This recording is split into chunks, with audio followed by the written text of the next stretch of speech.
Hey there, Tony with Culinary Seasons. And I want to show you how easy it is to break down a beef tenderloin and have several different cuts for a variety of meals at home. Beef tenderloin doesn't have to be a once a year treat you have at a restaurant. You might be surprised at the deals you can find at your local grocery store.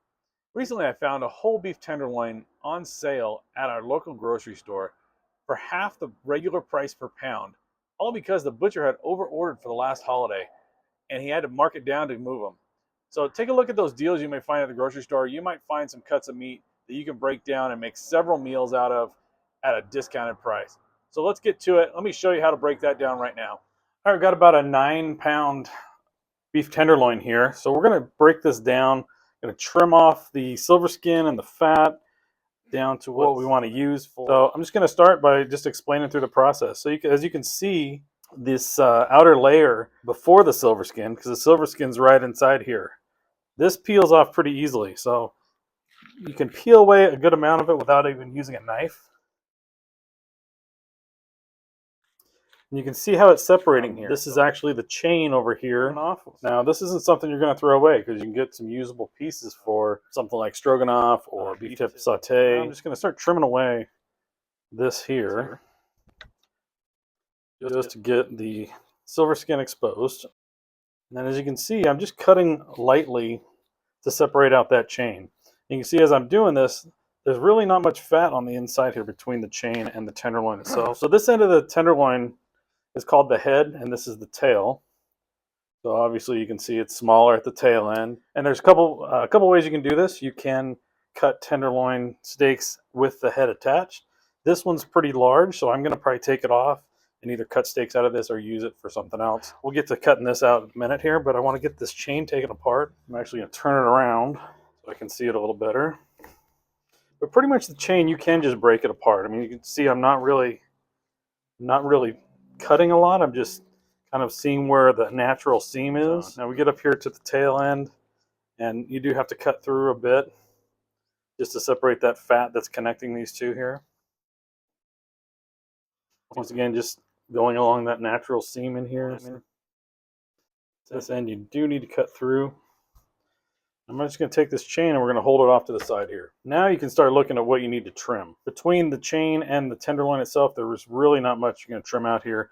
I'm going to trim some of this out. Some of this residual might pull pretty easily apart, but I'm not wanting to take too much meat. You spent the money on this cut of meat, and you don't want to waste any of it. So I'm going to get right into cutting this silver skin here. I want to show you how to do this real quick.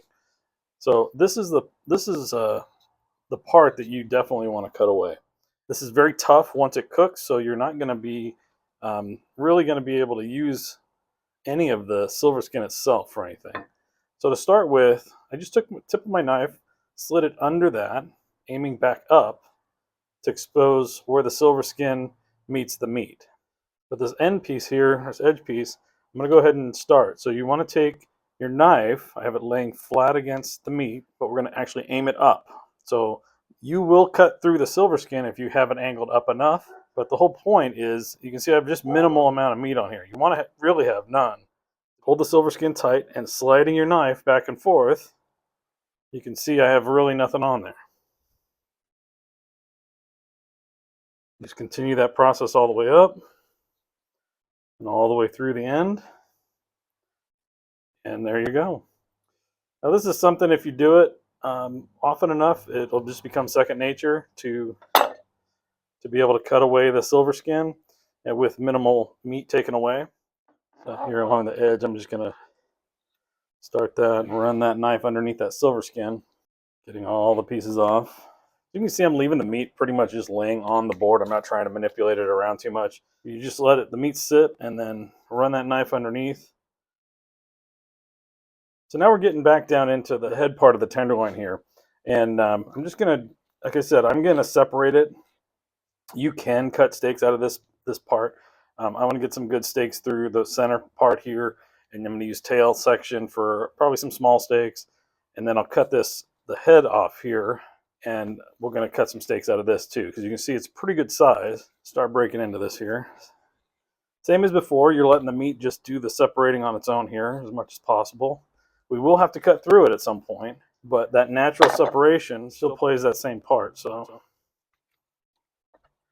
You can see I've got some fat on there as well. So I'm not cleaning the bottom yet. I want to just take these apart first and then come back to cleaning these other parts.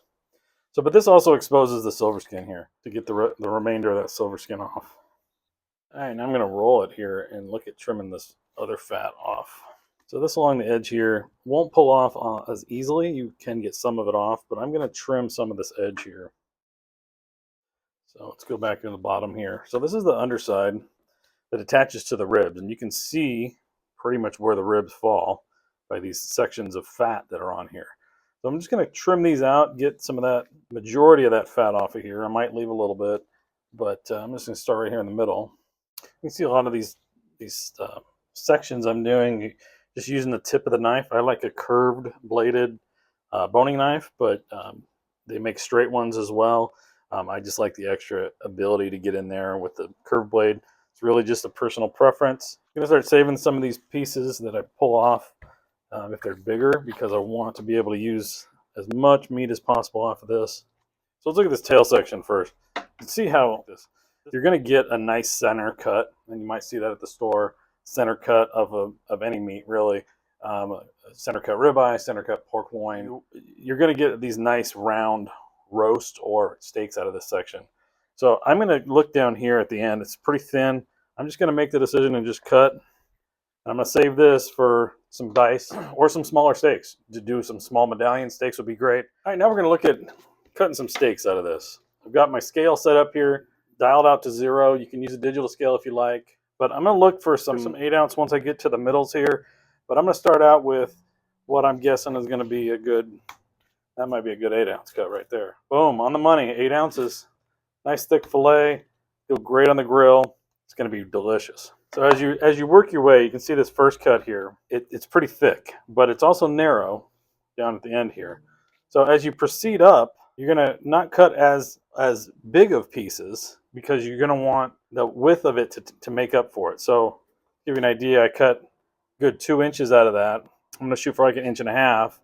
Should be right around 8 ounces. A little over 7, so I'm calling it close there. And then we're just going to continue down. Once again, about the same width on that last one, 7 to 8 ounces. See, that's got a little bit of marbling in that, which is nice. And then the rest of these, I'm going to shoot for 6 ounces. So we got some good 1.5 inch ones to 2 inches on these. 1.5 inches to 2 inches on these first cuts. I'm going to narrow it down, get about some 1 inches out of that. Shoot for about 6 ounces.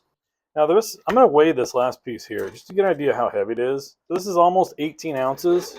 But once again, we get down to this tail section here. If I'm shooting for a couple 6 ounces out of this, I'm going to take some of this off here. So I want to get a good 2 good cuts out of that. I'm going to take this last little tail piece here, not real thick.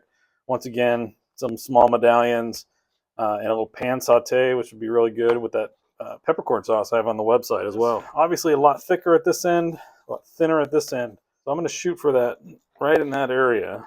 So that's right about 7.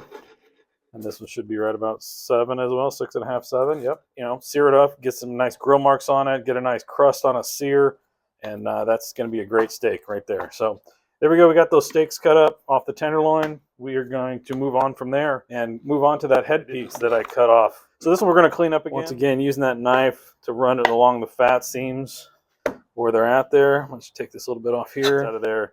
You could also use this section or the center cut would be a good piece for smaller Wellington, even a tenderloin roast. But hey, this would be a nice roast. Tie it up, get like a pepper crust on it, sear it off. But I'm going to save this for a little roast. And then this chain. So there's more meat in here than you may think. So there is a fair amount of fat that's going to run along the outside with the silver skin, and we're just going to trim that away.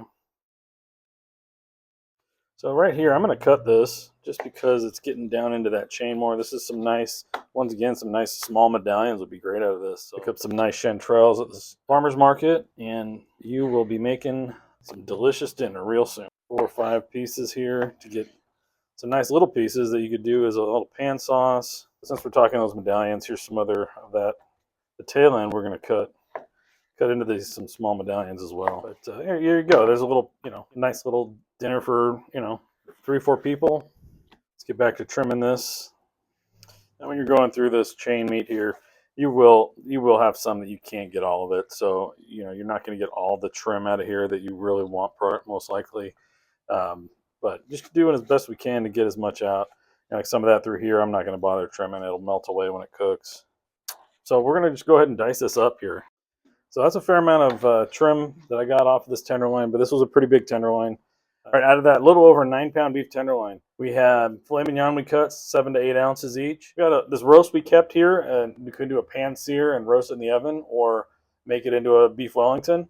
I've got some medallions here that we can make a nice little pan sauce with, sear it off, or if you have a cast iron plate on your grill, be a nice little quick medallion, make a little sandwich out of them. And then we got the trim meat we got, and some of it I could have cut into smaller medallions, but I wanted to show you a couple other purposes we can use those for. There you go. That's how easy it is to break down a beef tenderloin, and you got a bunch of different cuts for those meals upcoming in the next few months. Make some pan seared medallions. You got some cuts for the grill, and even a roast. So look for some upcoming recipes to come, and I look forward to talking to you soon.